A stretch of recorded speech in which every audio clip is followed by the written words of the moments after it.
آج 14 اگست کو امارات کے عربی خطبہ جمعہ کا مکمل اردو ترجمہ آپ کے سامنے بیان کرتا ہوں، اور میں ہر ہفتے اس طرح خطبے کا ترجمہ بیان کیا کرتا ہوں۔ الحمدللہ رب العالمین والصلاة والسلام علی سید المرسلین۔ تمام تعریفیں اللہ تعالیٰ کے لیے ہیں جس نے جوانی کے دور کو طاقت اور کچھ کر دکھانے کا ذریعہ بنایا اور نوجوانوں کے اندر مضبوط ارادہ اور تعمیر و ترقی کی صلاحیتیں رکھ دی۔ ہم گواہی دیتے ہیں کہ اللہ کے سوا کوئی معبود نہیں، اور ہم گواہی دیتے ہیں کہ ہمارے سردار اور نبی حضرت محمد صلی اللہ علیہ وسلم اللہ کے رسول ہیں۔ اللہ ان پر، ان کی آل پر اور ان کے صحابہ پر اور ان کے تمام پیروکاروں پر رحمتیں، سلامتی اور برکتیں نازل فرمائے۔ میرے مسلمان بھائیوں، آج کے خطبے کا موضوع ہماری زندگی کا وہ بہترین دور ہے جس میں اللہ تعالیٰ نے مکمل طاقت اور بلند حوصلہ رکھا ہے۔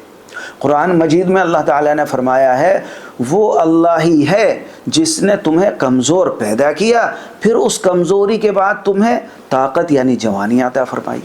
جی ہاں، یہ جوانی کا دور جس میں جسمانی طاقت ہوتی ہے، اونچے خواب ہوتے ہیں اور کچھ کر دکھانے کا جذبہ ہوتا ہے، لیکن یہ طاقت اور جذبہ تبھی صحیح معنوں میں کامیاب ہوتا ہے جب اس کی رہنمائی ایمان اور اچھے اخلاق کے ساتھ کی جائے۔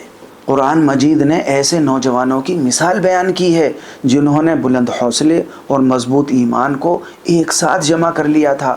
اللہ تعالیٰ نے فرمایا، بے شک وہ چند نوجوان تھے جو اپنے رب پر ایمان لائے اور ہم نے ان کو ہدایت میں اور آگے بڑھا دیا۔ اس لیے اے ہمارے نوجوانوں، اپنے اللہ پر ایمان کو مضبوط رکھو، یہی تمہاری کامیابی کا راستہ ہے۔ کیا تم تک اللہ کے رسول صلی اللہ علیہ وسلم کی وہ خوشخبری نہیں پہنچی جو ایک نوجوان کو دی تھی؟ اللہ کے رسول صلی اللہ علیہ وسلم نے فرمایا، 7 قسم کے لوگ ایسے ہیں جنہیں اللہ تعالیٰ اس دن اپنے عرش کے سائے میں جگہ دے گا جس دن اس کے سائے کے علاوہ کوئی سایہ نہ ہوگا۔ انہی میں سے ایک وہ نوجوان ہے جس کی جوانی اللہ کی عبادت میں گزری۔ اور اے ہمارے نوجوانوں، اپنے والدین کے ساتھ حسن سلوک کرو، ان کا احترام کرو، ان کے ساتھ بھلائی کرو۔ وہ تم میں وہ دیکھنا چاہتے ہیں جو انہوں نے تم سے امیدیں لگا رکھی تھی، اور وہ یہ امید بھی رکھتے ہیں کہ تم ان کا سہارا بنو اور ان کے لیے فخر کا سبب بنو۔ اور اپنی جسمانی صحت کا خیال رکھو اور اپنے وقت کی قدر پہچانو۔ اور سنو، اللہ کے رسول صلی اللہ علیہ وسلم نے تم جیسے ایک نوجوان کو کیا نصیحت فرمائی تھی؟ اللہ کے رسول نے فرمایا تھا، 5 چیزوں کے آنے سے پہلے 5 چیزوں سے فائدہ اٹھا لو۔ ان میں سے ایک، اپنے بڑھاپے کے آنے سے پہلے اپنی جوانی سے فائدہ اٹھا لو، اپنی بیماری سے پہلے اپنی صحت سے فائدہ اٹھا لو، اور اپنی مصروفیت سے پہلے اپنی فرصت سے فائدہ اٹھا لو۔ اے نوجوانوں، ذرا اپنے آپ سے سوال کرو، تم اپنا وقت کہاں اور کیسے گزار رہے ہو؟ تمہاری زندگی کا مقصد کیا ہے؟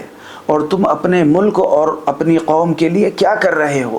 خبردار، اپنے دنوں کو بغیر کسی فائدے اور ترقی کے یوں ہی ضائع نہ کرو۔ جو آگے نہیں بڑھ رہا ہے سمجھو وہ پیچھے ہی جا رہا ہے۔ اس لیے تمہارا ہر دن ایسا ہونا چاہیے جس میں تم کوئی نئی کتاب پڑھ رہے ہو، یا کوئی نیا ہنر یا کوئی نیا کام سیکھ رہے ہو۔ بولنے سے پہلے علم حاصل کرو، کیونکہ حدیث میں ہے، جو شخص علم کی تلاش میں کسی راستے پر چلتا ہے اللہ تعالیٰ اس کے لیے جنت کا راستہ آسان فرما دیتا ہے۔ کسی بھی خبر کو آگے پھیلانے سے پہلے اس کی سچائی کی اچھی طرح تحقیق کر لیا کرو، کیونکہ اللہ تعالیٰ کا فرمان ہے، اگر تمہارے پاس کوئی خبر لے کر آئے تو پہلے اس کی اچھی طرح سے تحقیق کر لیا کرو، اور کسی بھی بڑے کام کو کرنے یا چھوڑنے سے پہلے ماہرین سے مشورہ کر لیا کرو، کیونکہ تمہارا رب فرماتا ہے، اگر تم نہیں جانتے تو علم اور معلومات رکھنے والوں سے پوچھ لو، اور اپنے اخلاق کو اچھا رکھو، تنہائی میں بھی پاک دامن رہو، ہر فیصلہ سوچ کر کرو، اپنی عقل کو حکمت کا پابند بناؤ، اور جسے حکمت مل گئی اسے بہت بڑی بھلائی مل گئی۔ اے ایمان والو، اللہ کی اطاعت کرو، اللہ کے رسول کی اطاعت کرو، اور اپنے حکمرانوں کی بات مانو۔ اے نوجوانوں، تم ہی اس ملک کی امید ہو، اور وطن کی تعمیر اور ترقی کا سار و دار و مدار تم ہی پر ہے۔ حضرت عمر رضی اللہ تعالی عنہ کے سامنے جب بھی کوئی بڑا اور مشکل مسئلہ آتا تو وہ نوجوانوں کو بلاتے اور ان سے مشورہ لیتے تاکہ ان کے تیز ذہنوں سے فائدہ اٹھا سکیں۔ بس اپنے ملک کی خدمت کے لیے آگے بڑھو اور اپنے سے بڑوں کے تجربے سے فائدہ اٹھاؤ۔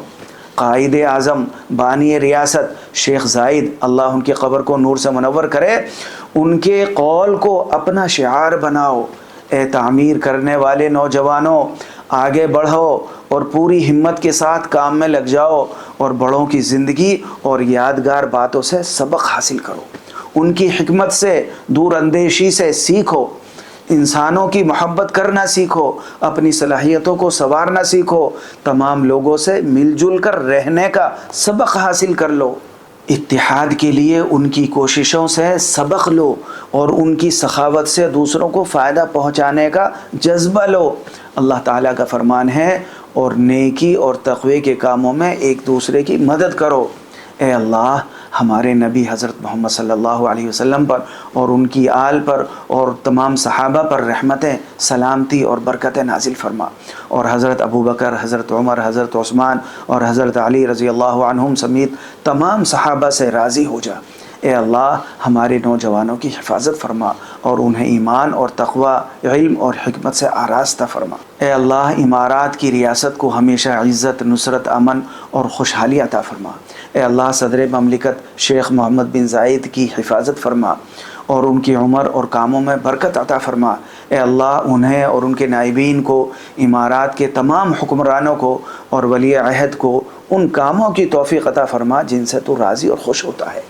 اے اللہ، شیخ زائد، شیخ راشد اور امارات کے ان تمام شیوخ پر رحم فرما جو تیرے پاس پہنچ چکے ہیں، اور اپنے فضل سے انہیں جنت الفردوس میں جگہ عطا فرما۔ اے اللہ، وطن کے تمام شہیدوں کو اپنی رحمت اور مغفرت میں ڈھانپ لے۔ اے اللہ، تمام مسلمان مرد اور عورتوں پر رحم فرما، چاہے وہ زندہ ہوں یا وفات پا چکے ہوں۔ آمین۔